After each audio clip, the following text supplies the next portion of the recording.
Hello YouTube, it is I, Vincent, back again with yet another video. And I'm really excited for this one. Today we're going to be talking about a guitar brand that is very near and dear to my heart. The internet's favorite punching bag, the biggest guitar meme in the world, the signature guitar brand for monster drinkers everywhere.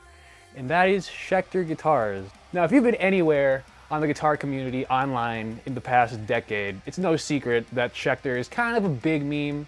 And while they've done a lot in the past few years to kind of mitigate their meme status, there still kind of exists this little stigma around the brand for kind of being a little bit for the, you know the types, you know the types that I am talking about. So today we're going to be talking about all the reasons why I believe that Schecter has all this weird hate surrounding it. Before we get into it, I just want to talk about my brief history with the brand. Schecter is a brand that is very, very near and dear to my heart. Probably wouldn't be where I am as a guitarist without Schecter. If you ever watched any of the covers on my page, it's no secret that I was a pretty big emo kid growing up. My biggest influences growing up as a guitar player were bands like Avenged Sevenfold, Black Veil Brides, Motionless in White, Escape the Fate, and every single one of those bands had a Schecter phase at some point or another in their career.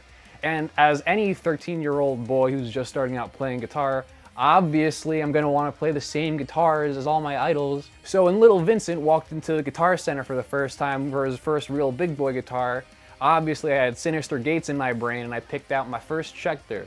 And then from there proceeded to buy like 5 or 6 more throughout like middle and high school. The only reason that really changed and I kind of stopped buying Schecter guitars was, I believe it was junior year of high school. I got my first Japanese ESP.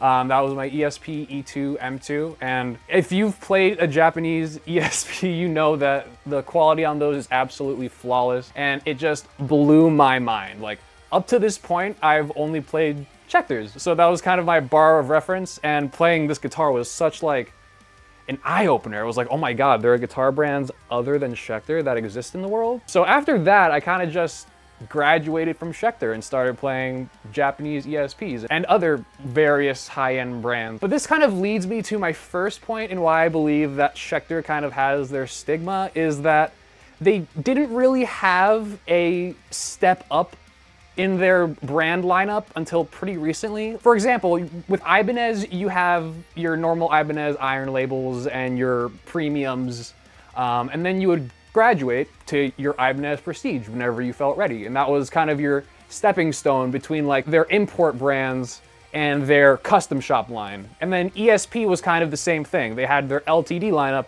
at the bottom, and then in between that and then their ESP custom shop line, you have the ESP standard, or as it was renamed to the ESP E2.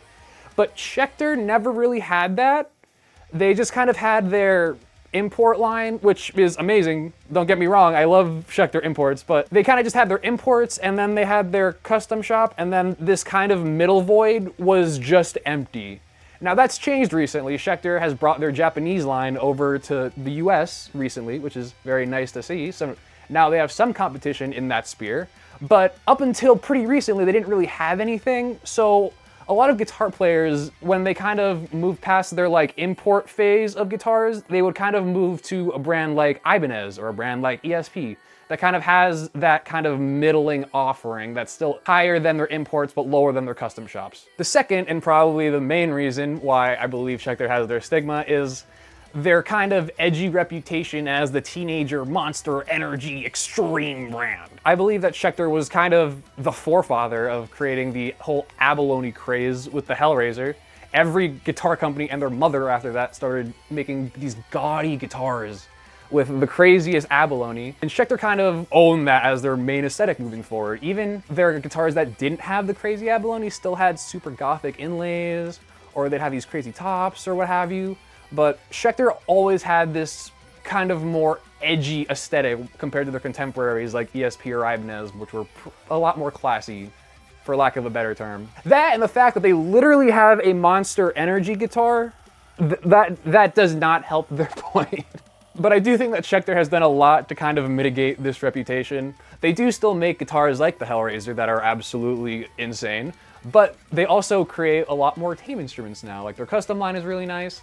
Their Nick Johnson signature and all their other Strat and Tele adjacent things are all really, really nice and classy, and I think make really, really great affordable alternatives to more expensive Fenders. And even their new metal lines, I think, are a lot more tame. Like when you look at something like the Apocalypse series, it's still pretty extreme with the crazy red finish and then the Roman numeral inlays, but it's not as in your face as like the whole crazy shiny blue binding with the bright red top and gothic cross inlays. I think their modern metal lines now are a lot more tasteful and a lot more clean, even on their higher, more extreme side of things. And the final reason why I believe Schecter has kind of their weird reputation now is because they tend to have a lot of artists on their roster that are kind of controversial. The most obvious example recently is MGK. That's no shock to anybody. MGK is probably the single most controversial artist on their lineup right now.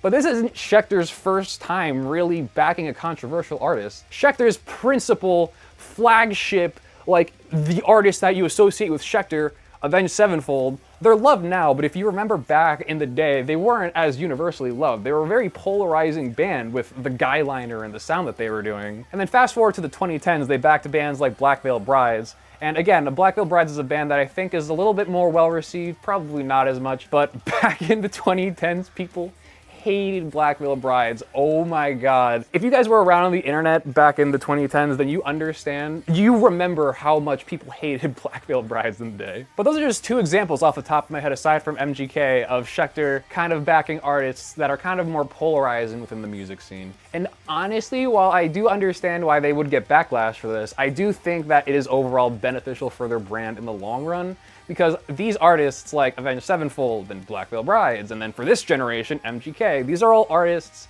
that the kids really enjoy. These are the artists that the kids are drawn to. So the fact that they're getting these artists that the kids are really excited for, I think is really, really good, because that's how you get kids into guitar. And I think that's probably the most important thing, is keeping this hobby alive and getting more kids.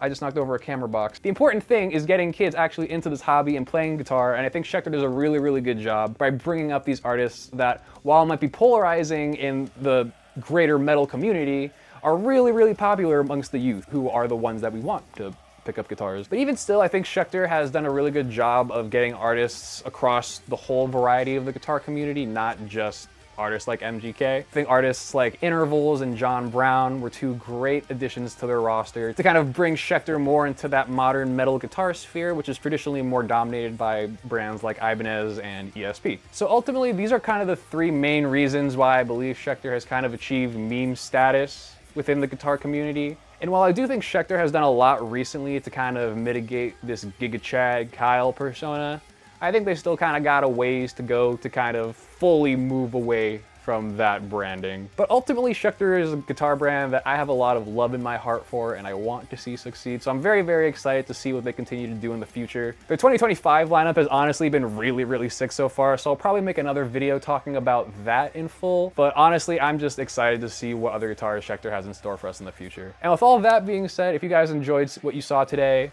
please feel free to leave a like, a comment, and maybe subscribe for another video in the future too. With all that being said, peace out.